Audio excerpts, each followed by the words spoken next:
Welcome to the Daily Chronological Bible. My name's Hunter, and we are reading through the Bible in chronological order as a single story.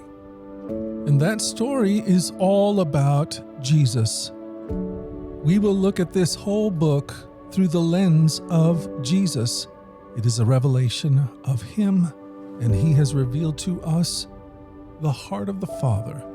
He has invited us all to participate with Him in the life that He shares with the Father and the Spirit.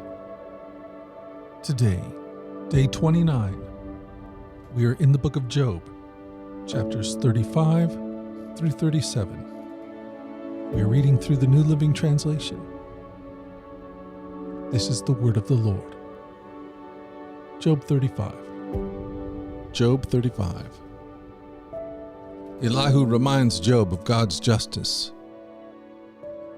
Then Elihu said, "Do you think it is right for you to claim I am righteous before God? For you also ask, what's in it for me? What's the use of living a righteous life? I'll answer you and all your friends too. Look up into the sky and see the clouds above you. If you sin, how does that affect God? Even if you sin again and again, what effect will it have on Him?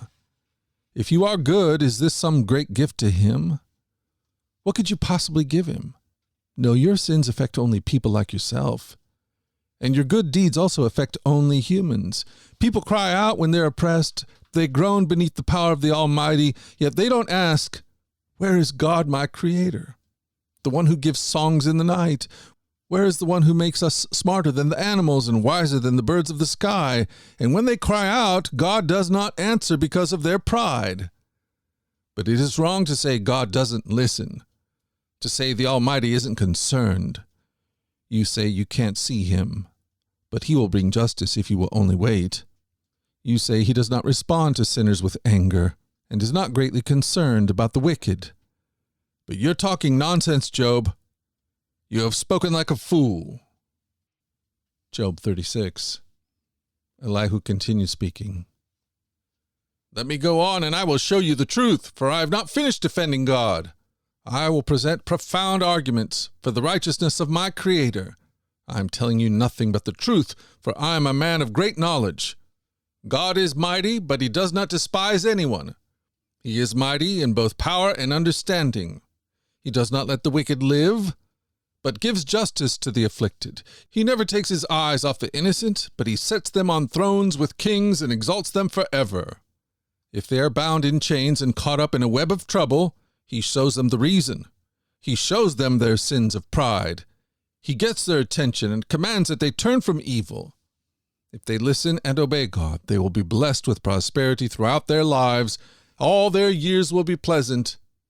But if they refuse to listen to Him, they will cross over the river of death, dying from lack of understanding.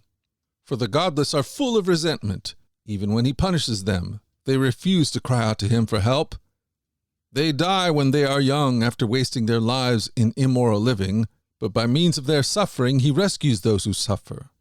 For He gets their attention through adversity. God is leading you away from danger, Job, to a place free from distress. He is setting your table with the best food.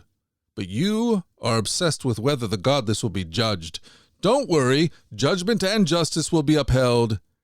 But watch out, or you may be seduced by wealth. Don't let yourself be bribed into sin. Could all your wealth or all your mighty efforts keep you from distress? Do not long for the cover of night, for that is when people will be destroyed. Be on guard. Turn back from evil, for God sent this suffering to keep you from a life of evil. Elihu reminds Job of God's power. Look, God is all-powerful. Who is a teacher like Him? No one can tell Him what to do or say to Him, you've done wrong. Instead, glorify His mighty works, sing songs of praise. Everyone has seen these things, though only from a distance. Look, God is greater than we can understand. His years cannot be counted. He draws up the water vapor and then distills it into rain. The rain pours down from the clouds, and everyone benefits. Who can understand the spreading of the clouds and the thunder that rolls forth from heaven? See how he spreads the lightning around him and how he lights up the depths of the sea. By these mighty acts he nourishes people, giving them food in abundance. He fills his hands with lightning bolts and hurls each at its target. The thunder announces his presence, and the storm announces his indignant anger. Job 37. My heart pounds as I think of this. It trembles within me. Listen carefully to the thunder of God's voice as it rolls from his mouth. It rolls across the heavens, and his lightning flashes in every direction. Then comes the roaring of the thunder, the tremendous voice of his majesty. He does not restrain it when he speaks. God's voice is glorious in thunder. We can't even imagine the greatness of his power. He directs the snow to fall on the earth and tells the rain to pour down. Then everyone stops working so they can watch his power. The wild animals take cover and stay inside their dens. The stormy wind comes from its chamber, and the driving winds bring the cold. God's breath sends the ice, freezing wide expanses of water. He loads the clouds with moisture, and they flash with his lightning. The clouds turn about at his direction. They do whatever he commands throughout the earth. He makes these things happen either to punish people or to show his unfailing love. Pay attention to this, Job. Stop and consider the wonderful miracles of God. Do you know how God controls the storm and causes the lightning to flash from his clouds? Do you understand how he moves the clouds with wonderful perfection and skill? When you are sweltering in your clothes and the south wind dies down and everything is still, he makes the skies reflect the heat like a bronze mirror. Can you do that? So teach the rest of us what to say to God. We are too ignorant to make our own arguments. Should God be notified when I want to speak? Can people even speak when they are confused? We cannot look at the sun, for it shines brightly in the sky. When the wind clears away the clouds, so also golden splendor comes from the mountain of God. He is clothed in dazzling splendor. We cannot imagine the power of the Almighty. But even though he is just and righteous, he does not destroy us. No wonder people everywhere fear him. All who are wise show him reverence.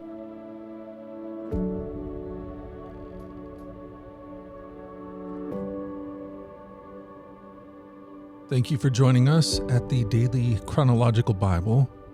You can find out more about our other podcasts at dailyradiobible.com, where people from all around the world come to join us in this journey through the Scriptures, where we allow the Scriptures to point us to the God who is love, the God revealed to us fully in Jesus. Again, that website is dailyradiobible.com. Until tomorrow, let's go forward in God's joy. Let's let his joy be our strength. And let us always remember this, that you are loved.